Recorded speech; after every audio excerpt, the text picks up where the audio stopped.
M&A, mergers and acquisitions. Many of you probably have heard of the City of London, but it's quite difficult to get in touch with people in the M&A world. So I'm very proud that we have a big name from the industry here today. Hello and welcome, Mervyn Metcalf. Hi, nice. Good morning to you. How you doing? Very good, very good. How are you doing? Not bad. Nice sunny day in London, so can't complain. Excellent, excellent. That's how it should be. So let's get straight into it. When I look at your CV, Mervyn, normally, and people, especially when we have international listeners, jump to conclusions very quickly. So when they hear City of London, well-known name, M&A, they will assume, okay, privileged family, Oxford, Cambridge, and they gave it to you. That is not your CV. You were born in Zimbabwe, which is, I think, what most people will not expect. So just to let you know, we're talking about a country with borders to Zambia, Mozambique, Botswana, and South Africa. So how did you make it from there to the City of London?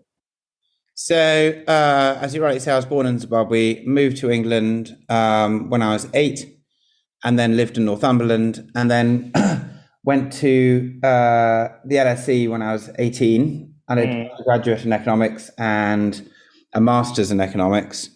And when I joined the LSE, I had no idea what the city was, what M&A was. It was all, literally a mystery. And I guess during my time at university, I learned a bit more about it and thought it looked quite interesting in the sense that it covers a multitude of interesting topics. You're understanding a company from beginning to end, and how the growth of a company, how you can grow and develop a company, and just as a life skill, it's a fantastic career.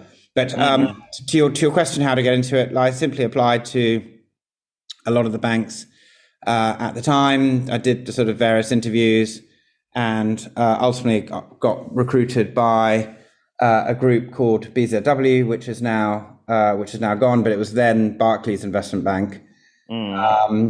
And then when I was at BZW, I did that for 3.5 years, and I was headhunted then to Merrill Lynch, which is now also gone.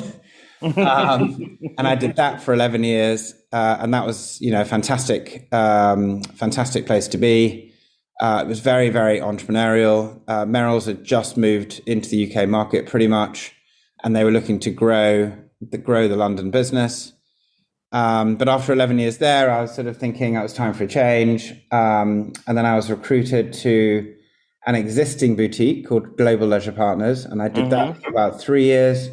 And that was a great opportunity to learn what it's like to work and partly run a boutique investment bank compared to a bulge bracket investment bank, because obviously Merrill's was a global firm. So after about 3 years or so, sort of felt I was probably had enough knowledge to sort of start my own, and I guess took the plunge just under 10 years ago to set up Dean Street Advisors. And so we've been going ever since, which I'm pretty proud of. There's not that many boutique firms in the London market, and 10-year track record, I think, is pretty good. And now Absolutely. we have, I think, a pretty impressive track record of deals we've done, and a good reputation, I believe, in the market for doing deals. Absolutely. So that's sort of the potted history, I guess. Would you say that the LSE and the part of education, because often, especially young people today say, oh, with the tuition fees and the student loan, maybe I just don't need to go to uni. Do you think that education played an important and pivotal role in your career? I think what it gives you is it's the certificate that for someone hiring you, it ticks that box, should we say. Okay. So as I said, I've got an undergraduate and a postgraduate in economics. I don't think I've ever used it in my career at all. In fact, funnily enough, I probably knew more economics having done an A level than I did having done 2 degrees in economics. So it's pretty much an entry ticket. So I think it's more a tick box for someone who's recruiting to say at least, they've done the academic background, they know how to work bluntly.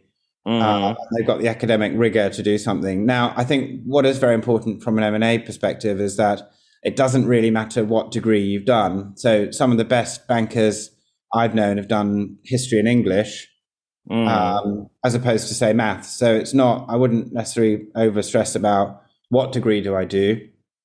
It's much more about doing a degree that, you feel you as a person benefit and grow over the 3 years. so that when it comes time to be thinking about your career, you've developed. The other thing I'd say is different now than from my year is that certainly for the big banks, there's a real push in terms of doing summer internships. So I didn't do that when I was younger, and you didn't quite need to do that in the market. But now there's the whole route to market now. Certainly for the big banks, is in your second year, you really need to be doing an internship at a bank to almost demonstrate that you're keen to work in the bank in some respect. People don't now typically recruit as easily straight out of university. But then that said, we as an organization, we've recruited directly from universities in the past. And I always go on the type of person that I think would fit in the organization and frankly would be a good banker. I think you can normally tell the sort of characteristics, I think. Very well said indeed. So looking at your CV, when you were at Merrill Lynch, I think you were one of the youngest, if not the youngest MDs they ever had. Is that correct? I was probably one of the youngest, yeah. And that was that was the time when it was a global committee to pick who was going to be the MDs. So my question, of course, is why didn't you just stay there? Let's face it, with the track record you have and all the transactions you had, you probably could have stayed there for another decade, happily retired on a huge sum of money and say, thank you very much, that was it. Why take the risk going into boutique, which normally means even more and longer hours, and then going into self-employment, which means even more risk?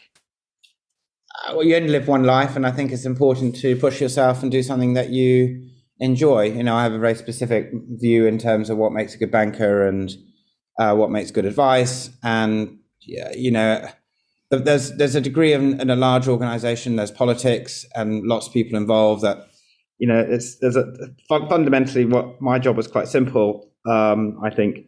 And so if you cut through it, you don't necessarily need a massive organization around you to do that. It's about having great ideas and giving good advice. That's basically the nature of the job. And that is exactly my next question.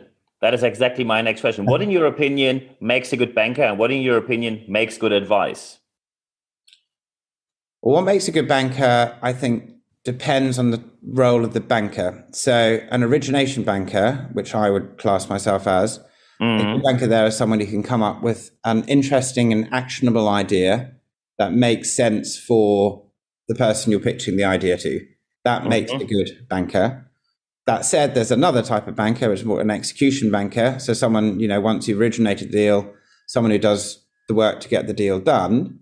And that's someone, I think, who's got experience and understands the rules, but understands, people as well and dynamics and deal dynamics in order to get the deal done. There's, getting a deal done is clearly there's a high degree of understanding, the regulations and the technicalities, but there's also a people issue. And a lot of deals I've seen have fallen over because of people issues and people having, not getting on, or, equally deals getting done because one person falls on their sword in order to, put a merger together. One C has to go, for example.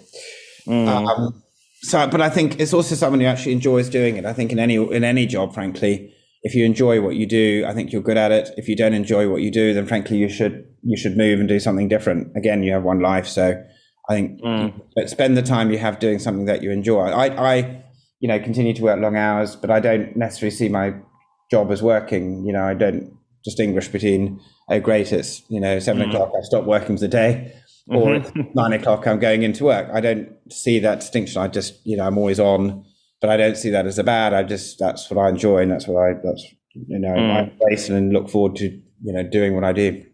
Excellent. Is it true that you sometimes have weeks where you have 20, 30, or even 40 meetings a week? Yeah. So at Merrill, I was probably one of the highest calling officers. So they used to track call reports and who you met, and I was typically one of the highest calling officers in Europe. Always be with clients. As an origination banker, there's no point being sat at your desk. You've got to be with people to work out what's going on, what are they thinking about, what's moving, what might be an opportunity. But yeah, look, pre-COVID, I would typically do 6 to 8 to 10 meetings a day. During COVID, I was doing up to 20 Zooms a day. I'm now trying to get back to as many in-person meetings as I can. Obviously, there's various restrictions. But certainly late last year, I was back up to about 7 meetings a day. How do you lead your team and get all the work done when you're constantly in meetings? Because you're leading a company, and of course you have to take care of people, train them, onboard them, etc., etc. How do you manage your business when you're so busy being in meeting by yourself? Well, everyone who works for our firm is very entrepreneurial. Everyone's fully in the loop and everything that's going on. It's very open book in terms of where transactions are, what needs to be done. And I'm not I don't micromanage people. That people know what needs to be done, what work has to be done, and I empower them to take the lead in what needs to be done. And it's about empowering and passing down authority and autonomy to people to get things done. With keeping a vision as to the big picture, how do you get actually a transaction closed? Yeah, I think that is very good and excellent leadership advice as well. So, would you agree when someone now says, because there is an industry talk which went a bit viral on YouTube from James Donovan, from a professor from the University School of Law, but also a Goldman Sachs banker, who clearly advises people when they are keen on working 40 hours or less, they should not go into M&A. Would you agree with that? Well, again, like I said, I don't see what I do as work. I mean, when I started my career, I did consistently 100-hour week days, and so I typically have at least one 24-hour day per week. So it was pretty intense. And I said I'm still always on now in terms of if I get an email, it's very rare I don't reply pretty much instantly. Particularly around work stuff. Look, I don't think you, if I think you need to be really focused on, do I enjoy what I do? If I enjoy what I do, I don't see it as work. I'm just getting it done. And I feel I'm trying to build and achieve something, which is why, setting up your own firm is a sort of additional pleasure to the job, because, you're not only hopefully doing good deals, but you're also building something for yourself and others as part of the team. That you can say, look, that's a legacy and a business that we're building around it. I think going into a job saying I only want to do 40 hours a week, so maybe M&A is probably not for you. Yes, probably. Yeah, it sounds like it. So talking about the future of M&A right now, I found in your track record that even during 2008, let's face it, during 2008, financial crash, all the markets were down and most people didn't do deals. According to what I found, correct me if I'm wrong, you did 10 transactions at the peak of a market that was completely crashed. Is that correct? Correct. How? Just to be very straightforward, how did you manage to do that? Because the nature of what I do and we do is we focus on originating transactions. So we don't hang around for someone to say, look, we want to sell this. Will you sell it for us? Or there's a process. Can you help us look at it? Rothschilds are running something. Let's try and do something. Pretty much every deal we've done on the buy side, we've originated. So we've identified the opportunity, identified and then subsequently brought in the capital provider, if it's sponsors, for example, and made that deal happen. So, I personally don't see we have any direct competitors, because what we do is it's all based on our own work and our own thought and our own ideas. And so, and frankly, change in market sometimes creates opportunity. There's not people's views on value and opportunities. Having a change in the market means that some people think one thing versus people thinking another thing, and that's an opportunity to get transactions done, because you can move assets from people who are less positive on something to someone who is more positive on something, and they're there, and you create your opportunities. And these opportunities include a huge amount of trust. I see when I look at your track record, acquisition, Bain Capital and Issue Group, 1.4 billion transaction. Is that correct? Correct. Wow. So talking about attracting talent, I saw on CityAM. So first I have to ask you one question, which is not about the article I found on CityAM, but let's face it, CityAM is the newspaper in the City of London. I think when they say, we call Goldman Sachs, could you please give me David Solomon, they will get them on the line immediately. Still, CityAM prefers to call you not once, but frequently. So what do you do differently that one of the leading newspapers in the City of London says, Merv is the guy to call? I think we're quite approachable, and it's probably easier for us to give a commentary on something than say Goldman, because with the big banks now, there's a huge sort of contingent of lawyers and regulation and blah blah blah, that everyone's very scared to do very much. Whereas as a boutique, you can be much more nimble and able to, I guess, speak to the press a bit more easily if say City AM are looking for a quote on something. And City AM is a brilliant publication. It's it is very much the sort of the city go-to newspaper in terms of just what's going on. It's a great publication. It is indeed. And I saw that during the pandemic, you managed to get someone on board. I mean, Bob Morris is a huge name in the City of London, coming from HSBC, working for all the big banks and having a massive track record, now working for you. So how do you manage? Because I know even from my circle of friends where you attracted very good talent, how do you manage to do that? What is your secret? Because many banks now struggle to find the right people. What is your secret, if you're willing to share? I think that goes to my earlier comment. I think we're very open book in terms of what we're trying to do, what our secret sauce is, how our business model works, how we deal and work with clients. We don't have any politics in the firm.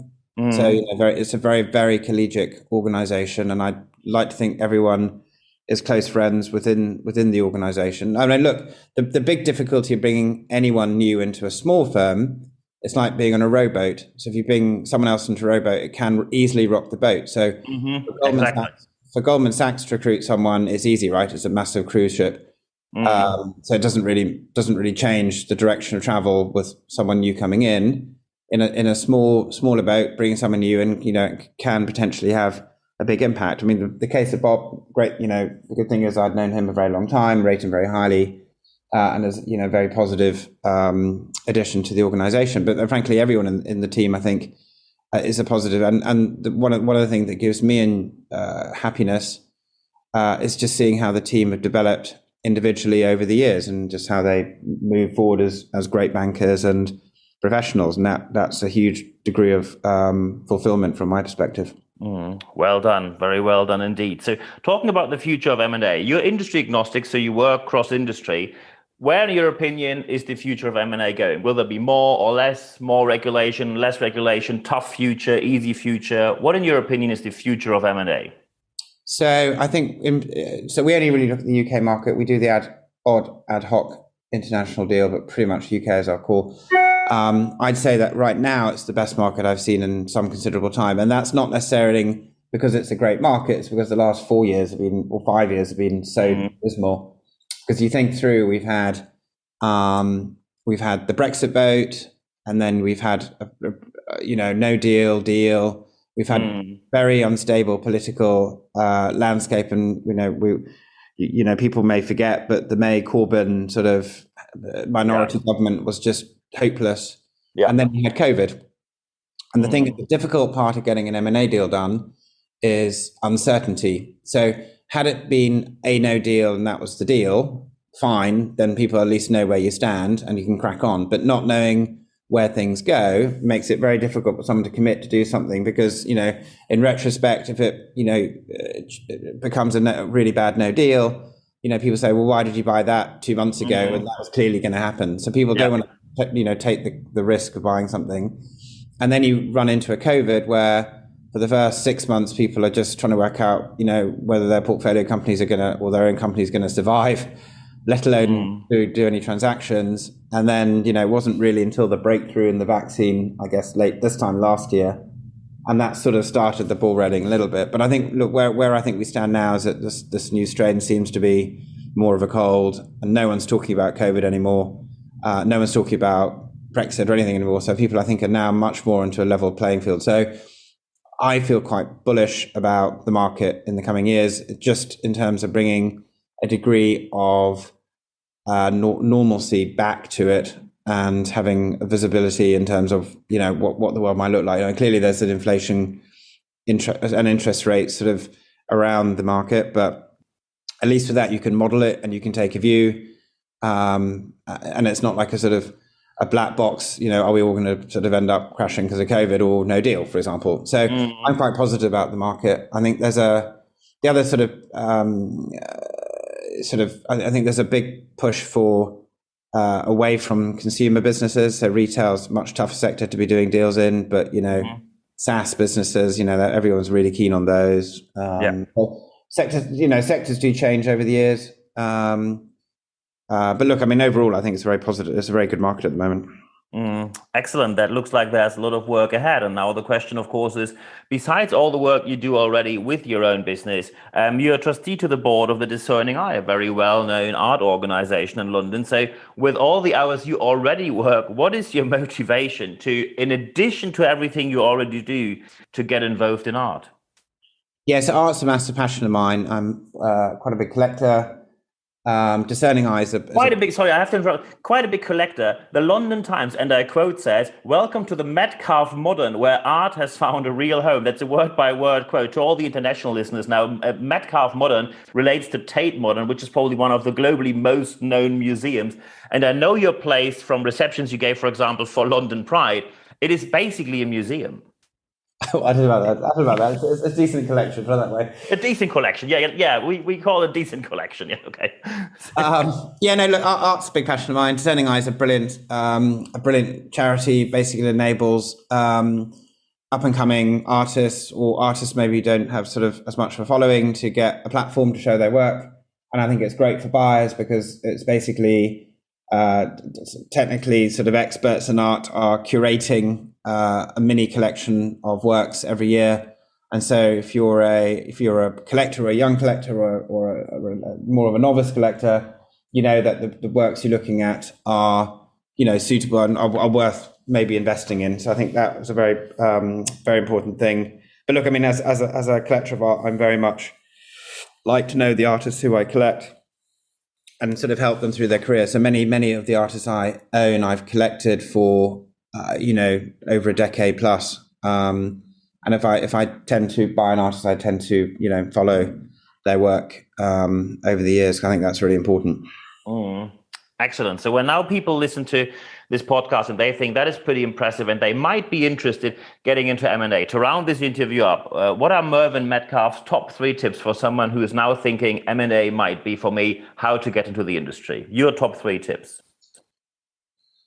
Well, number one, I think, is try and get some experience within the industry. So an internship is incredibly important. As I said, the big organizations really like to see that you've made the effort to try and actually do that job.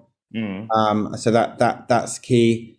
I think actually having an interest in the industry and understanding what it's all about.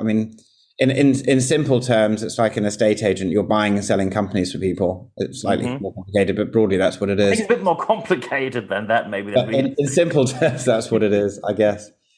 So having an interest in just underlying business and how business works, I think is important. And so just really sort of having a passion for that. And it sounds boring having a passion for industry. It's not. It's actually quite interesting. It's it's sort of this bedrock of what drives everything in the economy.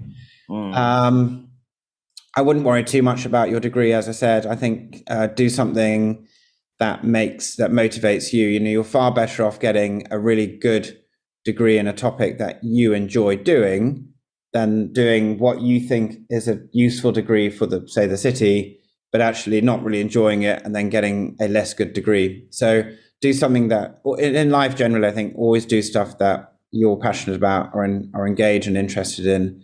And if frankly you're not, then change. But look, as I said, I've done this job now for sadly a very long time, but I love it. I don't intend to change anytime soon. I'm passionate about it, and every meeting, every deal I work on, I still have massive energy and enthusiasm for seeing it through. I think these are the perfect final words for this podcast. We see not only that M&A is a wide field, very interesting, and we have a really big name of the industry. We have him here with us today. When you look into it, I'm sure that Merv is always happy to help you. And of course, we're looking forward to a bright future in M&A. And at the end of this podcast, there's only one thing for me left to say. Mervyn, thank you very much for your time. My pleasure. Good to talk.